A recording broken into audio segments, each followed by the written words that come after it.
सुनील कुमार जांगरा जी, रोशन लाल जी और सारे मेरे पितातुल्य बुजुर्गों, नौजवान साथियों और अग्रणी भूमि निभाने वाले कृषक साथियों, आज मुझे अपार खुशी हुई है इस बात की कि मैं खेल से जुड़ा हुआ हूँ। खेल और खाना, जिसको डाइट बोलते हैं, परस्पर संबंध होते हैं। और मैं 2 दिन से बाहर था, साई सोनीपत ऑल इंडिया का ट्रायल था, वहाँ मेरे पास फोन आया तो मैंने बगैर सोचे समझे, कि सोचना ही नहीं है, उसके पीछे 2-3 कारण है।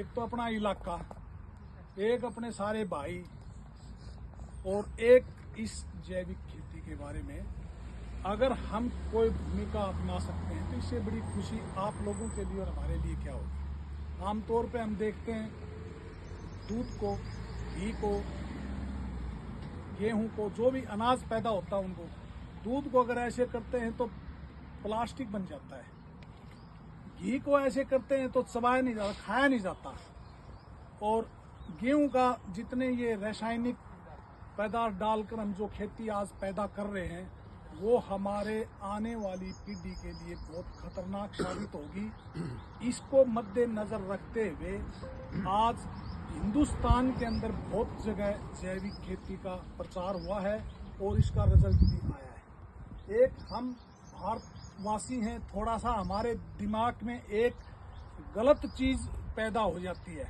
कि गेहूं की खेती 60 मन किले की लेंगे भाई। अगर हम ये जैविक खेती का उपयोग करते हैं, अपनी देसी खाद का उपयोग करते हैं, कछुए से बनाई हुई खाद का उपयोग करते हैं, तो 2-3 साल हमें तसल्ली करनी पड़ेगी, थोड़ा सा पैसेंस रखना पड़ेगा, वो पैदावार हम नहीं ले सकते। इतनी ही कमी है। 3 साल के बाद हम सेम पैदावार ले सकते हैं और उससे ज्यादा भी पैदावार ले सकते हैं। और बहुत आसान तरीका है, घास फूस, हरी सब्जियां, गली हुई सब्जियां और गोबर, सारी चीजें मिला के ये बनाई जाती है और इसी के माध्यम से जो हमारे खेतों में डाली जाएगी पाउडर के रूप में या उसके रूप में, वो हमारे आने वाली पीढ़ी को बचाएगी। जो हम वेस्टेज चीज सोचते हैं आज के युग में, वो ही हमारे जीवन में काम आती है। जीभ के टेस्ट के लिए हम होटल में चल जाते हैं, 1 हफ्ता बीमार रहते हैं। जीभ के टेस्ट के लिए हम घर में खाना खा लेते हैं, हमारा आजमा ठीक नहीं रहता।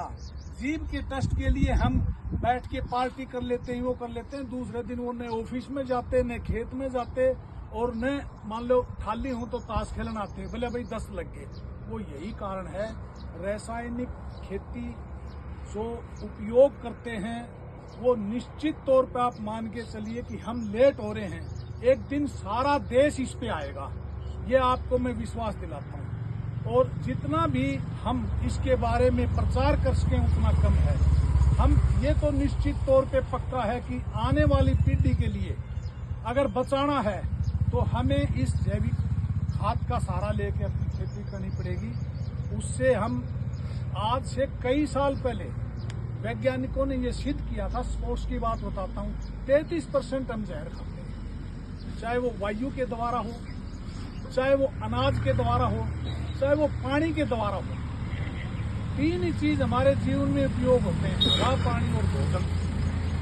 और तीनों चीजों में 33% जहर हम खाते हैं, डायरेक्ट नहीं तो इनडायरेक्ट। तो उस जहर को पचाने के लिए आज सारे योग में भाग रहे हैं, आज सारे सुबह वॉक कर रहे हैं। खेती का काम तो बहुत कम लोग करने लगे, तो क्यों न हम इस जैविक खेती को अपना के अपना जीवन सफल बनाएं, अपना स्वास्थ्य अच्छा बनाएं और आगे आने वाली जो पीढ़ी है उसका भविष्य उज्जवल करें। नहीं तो 3-3 आंगल के बच्चे पैदा होंगे भाई, 2 मिला दिए 20 किलो के रह जाएंगे। ये छाती का मेजरमेंट है, पुलिस का, फौज का, ये कम आ जाएगा 10 इंच पे। तो मेरी ये प्रार्थना है और मेरा ये सौभाग्य है कि आप लोगों के बीच में आया हूँ, 2 शब्द बोलने को मिला है। प्रार्थना इस बात की है कि गांठ बांध लो, शुद्ध भोजन खाओ, प्योर भोजन खाओ और अपने जीवन को सफल बनाओ। नमस्कार।